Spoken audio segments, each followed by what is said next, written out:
Okay, on to topic number 2.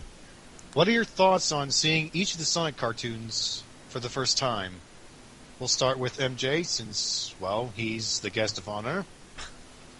Thank you. No problem. I mean, I of Adventures of first when Fleetway was still publishing Sonic the Comic, which to this day I still think was a very poor decision to discontinue it. But then again, it was probably something like a lot, like not so much money coming or backstage politics.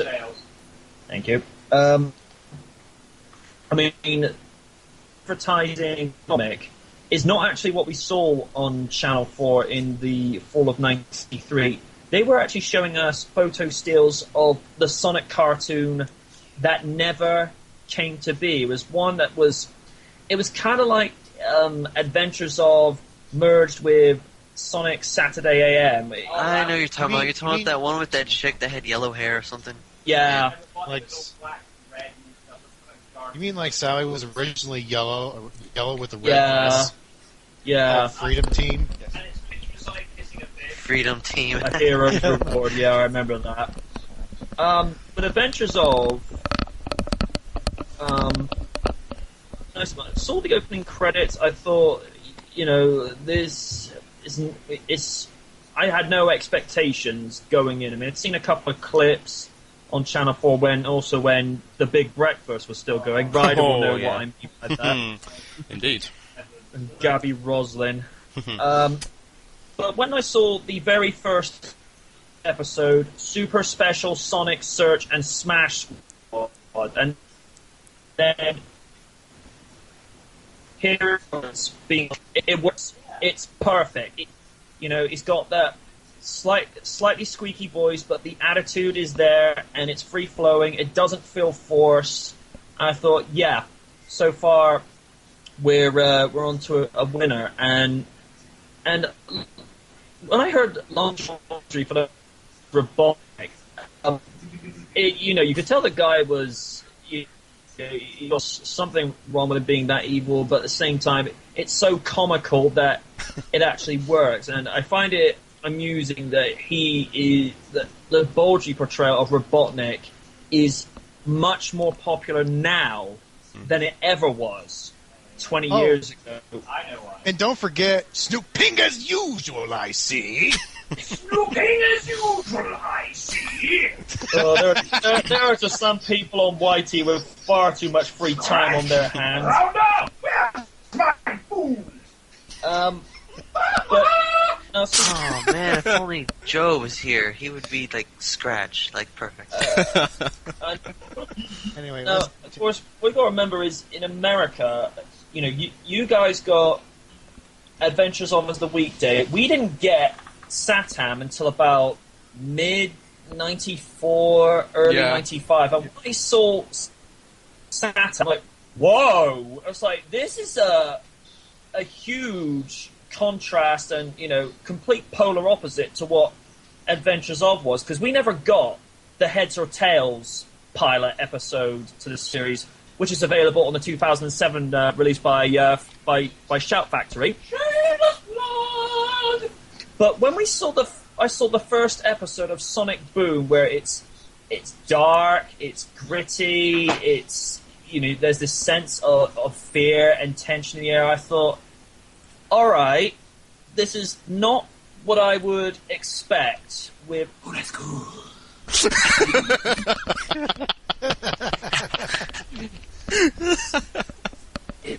Oh, yes, I'll apply the creams. Less of that.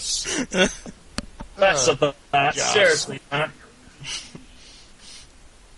But I was really impressed with the writing, particularly with the likes of the late Ben Hurst, who's probably the only guy that probably had kept any faith for the franchise, considering he was also one of the writers of the Archie's comic book series, and it was the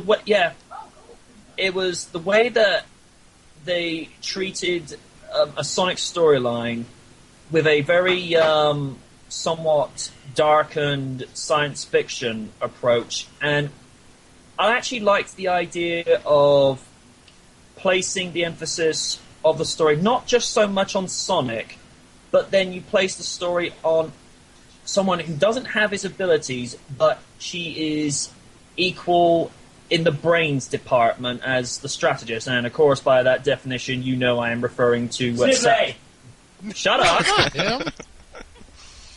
You know that I'm referring to Princess Sally. And Aw, I thought you were talking about Bunny. I just found with Sally, I mean, originally when I saw her, I didn't really think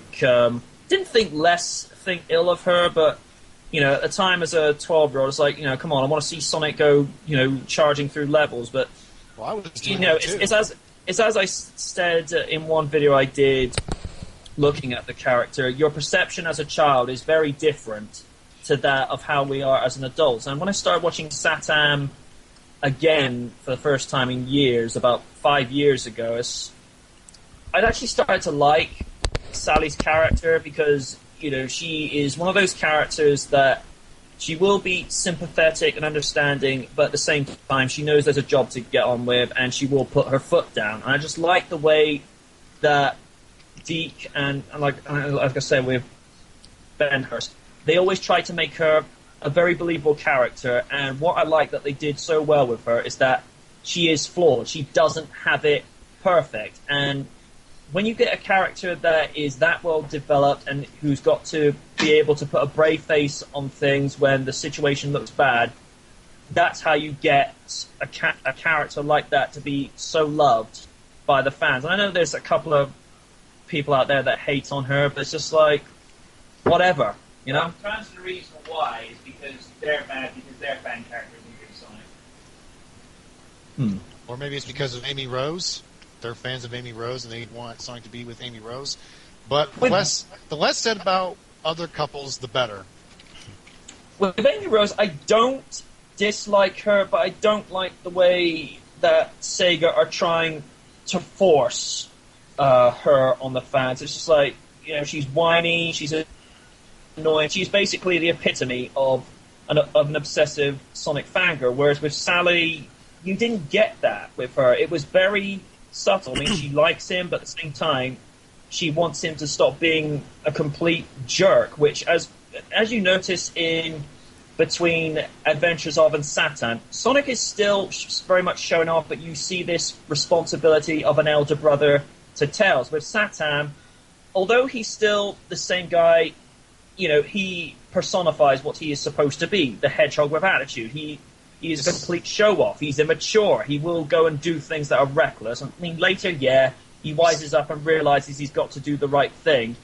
But all in all, in Satam, I didn't ever like Sonic's personality too much. I mean, Jalil always sells it, because that's how good he is as a voice artist. But with Sad AM as Sonic, I gravitate to Adventures of personality, but in terms of the story, I gravitate towards Satam because it's dark, I like it, it's believable, and there's good, subtle It's more environmental interesting. messages in there. Yeah, exactly. Oh, by the way, 1 minute, 3 seconds. Uh-huh. Oh, okay. I guess Now, we're... that's 20 personal time. Did you want my thoughts on Sonic Underground, or should we skip that? Skip. Actually... yeah. Hey, How hey, much well, I'll stuff- save you all the trouble. It sucks. Moving on.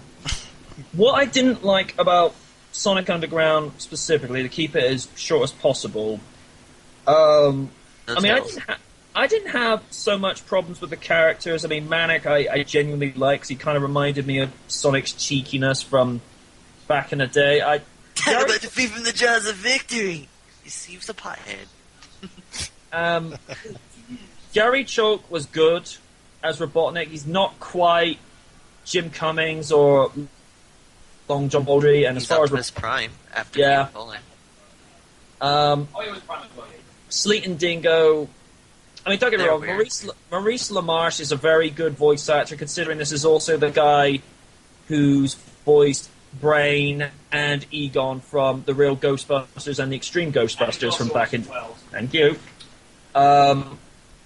You know, Sleet and Dingo just seemed really unnecessary in that series. And as I stated in Part 3 of Blue Reflections, considering that neither Sally or the Royal Acorn family were in that series, why was there a statue of King Acorn being knocked over when it should have been Queen Alina? Because they're probably two different territories. I'll sum it up in 2 words. Continuity. Did you know that Sally has technically exists in almost every continuity except in the OVA? In Sonic X as well. Yeah. You have little... She's in Sonic X's Little Animal, which is odd because the Little Animal version of Sally didn't originally have blue eyes, but she did in Sat AM and in the comics, but in Sonic X, the Little Animal does have blue eyes. So, I don't know if it's a reference or not, but whatever. No. And then, of course, with Sonic X, the first episode, it does establish the premise really well. The only real problem I have with that particular franchise is, the Japanese one is really well done. I mean, obviously, yeah, you have to watch the subtitles, but compared to what, the 4Kids dub gave us, I'll take the Japanese one any day of the week. I just think with Sonic X in general, I think they didn't really plan it out as well as they had done with earlier episodes, because quite a few fans actually complained about the adaptations of Sonic Adventures 1 and 2, and I didn't think it was necessary to have a 3rd season, because, I mean, obviously, from 4Kids' perspective, they saw that they were running with something, but I saw bits of the 3rd season where they go chasing after the Meta-Rex, and you get Tails getting paired up with Cos, and I don't know what was going on there completely, but... Fanfiction. All in all, Sonic If you X... ask a question like that, you just sum it up with 1 word. Fanfiction. Thank you. All in all, animation-wise, I think Sonic X, when you... in terms of modern animation, it's on par with Sonic Underground and Saturday AM, but in terms of script-wise, I think Saturday AM is the best one that they've ever done. Yeah. End of. Yeah. Okay, how much time we got? 12 minutes.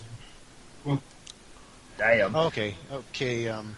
I didn't actually get to see Adventures until a few years later when my mother or my father, they brought home a videotape of Adventures of Sonic the Hedgehog.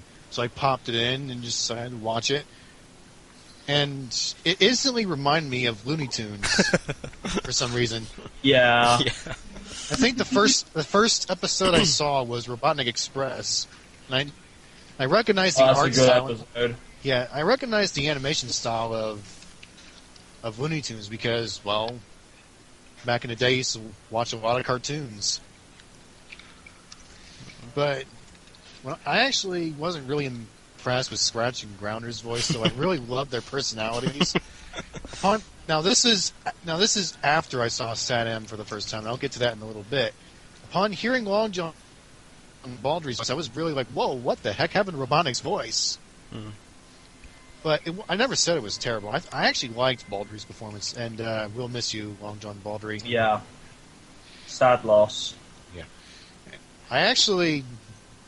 I wasn't really too fond of it at the time, but nowadays it's just one of those good performances that just it sells, like what you said.